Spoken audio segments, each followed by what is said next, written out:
Now then, let's break down the lesson on definiteness of purpose and see exactly what it means, why it's the starting point of all achievement. Because it is the starting point of all individual achievements, and a definite purpose must be accompanied by a definite plan for its attainment, followed by appropriate action. Now, you have to have a purpose, you have to have a plan, and you have to start putting that plan into action. And ladies and gentlemen, it's not too important that your plan be sound. It is, in fact, it's not too important. Because if you find that you've adopted a plan that's not sound, that's not working, you can always change. You can modify your plan. But it is very important that you be definite about what it is you're going after, what your purpose is. That must be very definite. There can be no ifs or ands about it, and you'll see before you get through this lesson why it's got to be definite. Now, just to understand this philosophy, to read it or to hear me talk about it, wouldn't be of very much value to you.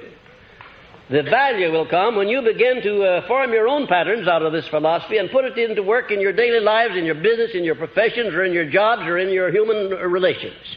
That's where the benefits will really come. The second premise, all individual achievements are the results of a motive or a combination of motives. I just want to impress upon you that you have no right to ask anybody to do anything at any time without what? Without giving that person an adequate motive. And incidentally, that's the warp and the woof of all salesmanship. The ability to plant in the mind of the prospective buyer an adequate motive for his buying. Learning to deal with people by planting in their minds adequate motives for their doing the things that you want them to do. Now, there are a lot of people who call themselves salesmen who have never heard of the 9 basic motives, who do not know that they have no right to ask for a sale until they have planted a motive in the mind of the buyer for his buying. The third premise, any dominating idea, plan, or purpose held in the mind through repetition of thought, any dominating idea, plan, or purpose held in the mind through repetition of thought and emotionalized with a burning desire for its realization is taken over by the subconscious section of the mind and acted upon through whatever natural and logical means that may be available. Now, in that paragraph, you've got a tremendous lesson in psychology. If you want the mind to pick up an idea and to form a habit so that the mind will automatically act upon that idea, you've got to tell the mind what you want over and over and over again. No end to it. When Mr. Coué came over here some years ago with his famous formula, day by day in every way I'm getting better and better, he cured thousands of people, but a very great number more than that he didn't cure. And I wonder if you would know why. There was no desire, there was no feeling put into that statement. You might just as well blow in the wind as to make a statement unless you put some feeling back of it. Unless you believe it. And incidentally, if you tell yourself anything often enough, you'll get to where you will believe it, even a lie. It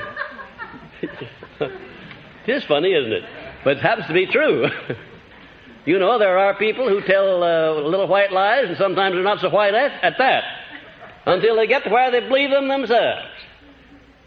Now, the subconscious mind doesn't know the difference between right or wrong. It doesn't know the difference between positive or negative. It doesn't know the difference between a penny or $1 million.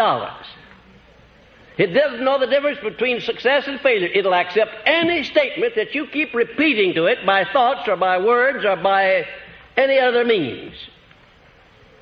And incidentally, it's up to you in the beginning to lay out your definite purpose, write it out so that it can be understood, memorize it, and start repeating it day in and day out until your subconscious mind picks it up and automatically acts upon it. Now, this is going to take a little time, You can't expect to undo overnight what you've been doing to your subconscious mind back down through the years by allowing negative thoughts to get into it. You can't expect that to happen overnight. But you will find that if you emotionalize any plan that you send over to your subconscious mind and repeat it in a state of enthusiasm and back it up with a spirit of faith, if you do that, the subconscious mind not only acts more quickly, but it acts more definitely and more positively.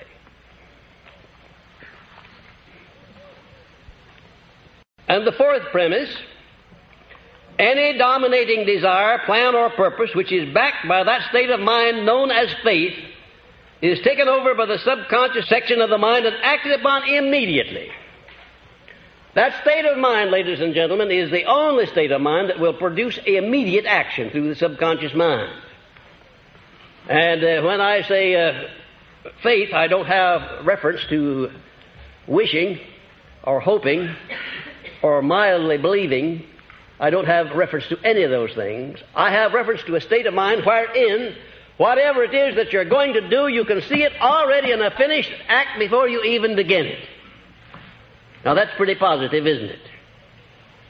I can truthfully tell you that not ever in my whole life have I undertaken to do anything that I didn't do it unless I got careless in my desire to do it and backed away from it or changed my mind or my mental attitude. I have never failed to do anything that I made up my mind to do, and I'll tell you that you can put yourself in a frame of mind where you can do whatever you make up your mind to do unless you weaken as you go along, as so many people do. Now let's get back to this fourth premise again. Any dominating desire, plan, or purpose which is backed by that state of mind known as faith is taken over by the subconscious section of the mind and acted upon immediately. I don't know for sure, ladies and gentlemen, but I suspect that there's a relatively small number of people in the world at any one time who understand the principle of faith, who really understand it and know how to apply it. And even if you do understand it, if you don't back it up with action and make it a part of your habit life, you might just as well not understand it.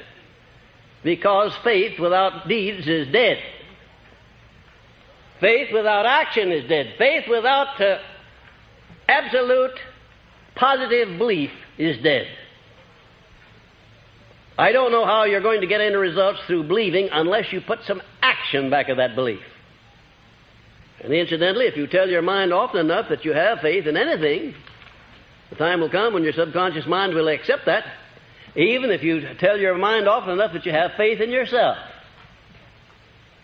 Had you ever thought what a nice thing it would be if you had such complete faith in yourself that you wouldn't hesitate to undertake anything you wanted to do in life? Had you ever thought what a benefit that would be to you? Do you know how many people there are that sell themselves short all the way through life because they don't have the right amount of confidence, let alone faith? Give a guess as to the percentage.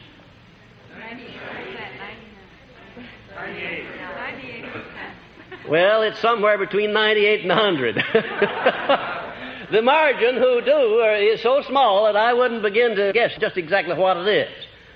But judging by the good many thousands of people that I've come into contact with, and you know without my telling you that my audiences and my classes are always above average, judging by those people, I would say that it's well over 98% of the people who never in our whole lives develop a sufficient amount of confidence in themselves to go out and to undertake and to do the things they want to do in life. They accept from life whatever life hands them. Isn't it a strange thing how nature works? She gives you a set of tools. Everything that you need to attain all that you can use or aspire to have in this world. She gives you a set of tools adequate for your every need. And she rewards you bountifully for accepting and using those tools. That's all you have to do, just accept them and use them. She penalizes you beyond compare if you don't accept them and use them. Nature hates vacuums and idleness. She wants everything to be in action. And especially does she want the human mind to be in action. The mind is not different from any other part of the body. If you don't use it, if you don't rely upon it, it atrophies and withers away and finally gets to where anybody can push you around. Anybody. And oftentimes you don't have the willpower to even resist or protest when people push you around. The fifth premise. The power of thought is the only thing over which any human being has complete, unquestionable means of control, a fact so astounding that it connotes a close relationship between the mind of man and infinite intelligence. Now, there are only 5 known things in the whole universe, ladies and gentlemen, just 5, and out of those 5 is shaped everything that's in existence, from the smallest electrons and protons of matter on up to the largest suns that float out there in the heavens, including you and me. Just 5 things. There's time and there's space. There's energy and there's matter. And those 4 things would be no good without the 5th thing. They'd be nothing. Everything would be chaos. You and I never could have existed without that 5th thing. What do you think it is? Universal intelligence. And it reflects itself in every blade of grass, everything that grows out of the ground, in all of the electrons and protons of matter. It reflects itself in space and in time, in everything that is. There is intelligence. Intelligence operating all the time. And the person who is the most successful is the one who finds ways and means of appropriating most of this intelligence through his brain and putting it into action. This intelligence permeates the whole universe. Space, time, matter, energy, everything else. And every individual has the privilege of appropriating to his own use as much of this intelligence as he chooses. He can only appropriate it by using it. Just understanding it or believing in it is not enough. You've got to put it into specialized use in some form. And the responsibility of this course mainly is to give you a pattern, a blueprint by which you can take possession of your own mind and put it into operation. All you have to do is to follow the blueprint. Don't just pick out that part of it which you like best and discard the other. Take it all as is. The 6th premise, the subconscious section of the mind appears to be the only doorway of individual approach to infinite intelligence. Now, I want you to study that language very carefully. I said it appears to be. I don't know if it is, and I doubt if you do, and I doubt if anyone knows definitely. A lot of people have a lot of different ideas about it, but from the best intelligence that I have been able to use, best observations that I have been able to make through thousands of experiments, it is true that the subconscious section of the mind is the only doorway of individual approach to infinite intelligence, and it is capable of influence by the individual through the means described in this and subsequent lessons.